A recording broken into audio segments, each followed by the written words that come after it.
Riza May at Bimbi, bistado na ang sekreto matapos tuluyang ibuking ni Miles Ocampo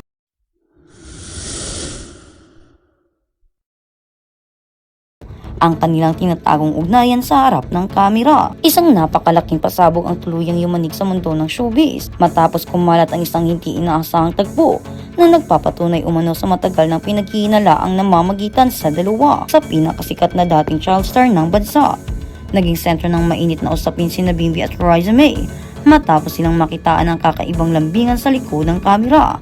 Ang dating mga inosenteng bata na sabay na lumaki sa industriya at tila nagkakamabutihan na, at ang malaking revelasyong ito ay hindi sinasadyang naibunyag ng kanilang malapit na kaibigan at kasamahan na si Miles Ocampo. Sa isang iglap, ang mga simpleng asaran ay nabigyan ng mas malalim na kahulugan na nag-iwan sa madla ng matinding kilig at kuryosidad tungkol sa tunay na estado ng kanilang mga puso.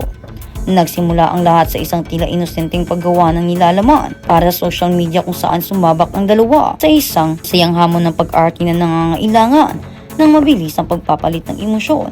Sa gitna ng pagpapakita nila ng saya, lungkot at maging pagiging malambing, hindi na itago ang natural na kislap sa kanilang mga mata at ang kuryenteng dumaloy sa bawat pagdikit ng kanilang mga balat.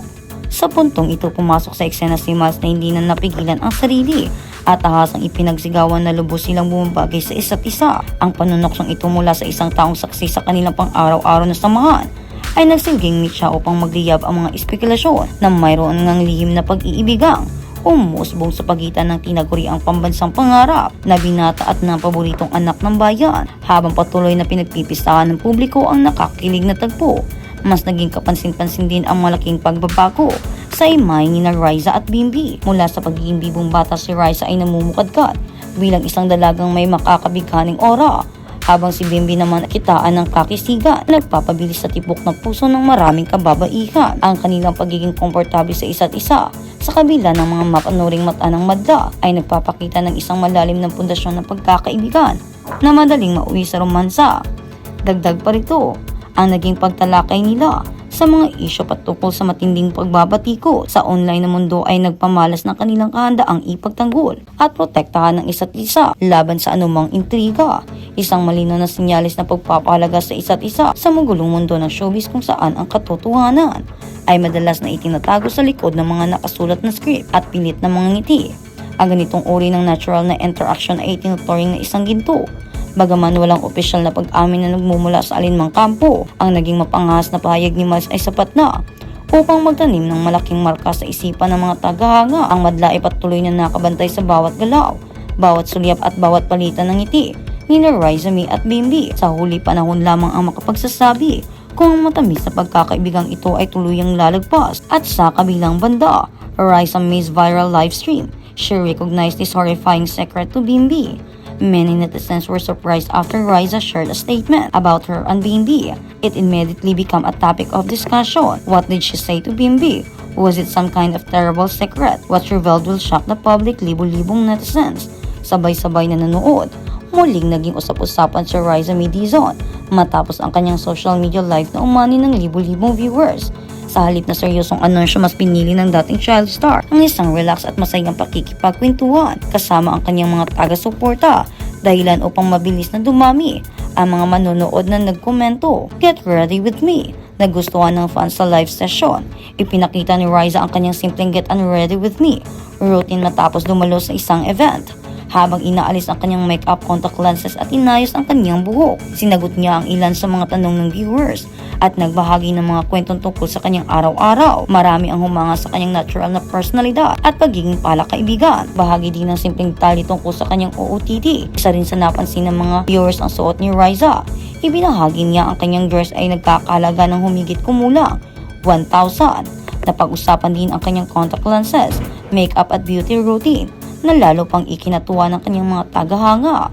Habang tumatagal ang live, patuloy na dumarami ang mga manonood at bumabati sa iba't ibang lugar sa Pilipinas. Isa-isang binasa ni Riza ang ilan sa mga komento at nagbigay ng shoutout sa kanyang supporters, kabilang ilang fan groups na matagal nang sumusubaybay sa kanyang career. Positibong pagtatapos ng live session bago tuluyang mag-sign off. Muling nagpasalamat si Riza May sa walang sawang suporta ng kanyang mga tagahanga. Nagbigay rin siya ng mensaheng puno ng positibong enerhiya at bumati ng happy weekend sa lahat ng manunood. Sa kabila ng viral na pamagat na kumalat sa online, walang kontrobersyal na revelasyon ang naganap sa live, bagkus sa isang magaan at masayang pakikipagkulitan lamang sa fans. At sa kabilang banda, nakipagpulong sina Chris Aquino at ang kanyang anak na si Bambi sa mga executive ng ABS-CBN Music para sa isang productive meeting. Ay inihanda kaya si Chris Aquino kasama ang ABS-CBN para sa isang comeback project o sa kanyang dating home network, o kaya naman ay ang anak niya si Bimbi ang magkakaroon ng proyekto sa lalong madaling panahon. Ilan lamang ito sa mga tanong na lumabas matapos makipagkita sina Chris at Bimbi kina Roxy Lugingat, ang pinuno ng ABS-CBN Music, at Jonathan Manalo, ang Assistant Vice President at Creative Director ng ABS-CBN Music. Nagpost si Jonathan ng larawan mula sa nasabing pagpupulong. Hindi siya nagbibigay ng mga detalye, ngunit inlalarawan niya ang pagkikita bilang isang bunga o matagumpay na pag-uusap. Productive meeting kagabi, sulat niya sa kanyang caption. Agad na umani ng mga komento ang post mula sa mga tagahanga na hindi maitago ang kanilang excitement sa kung ano ang maaaring maging resulta ng pagpupulo. Mukhang uupo rin sa blue chair si Bambi.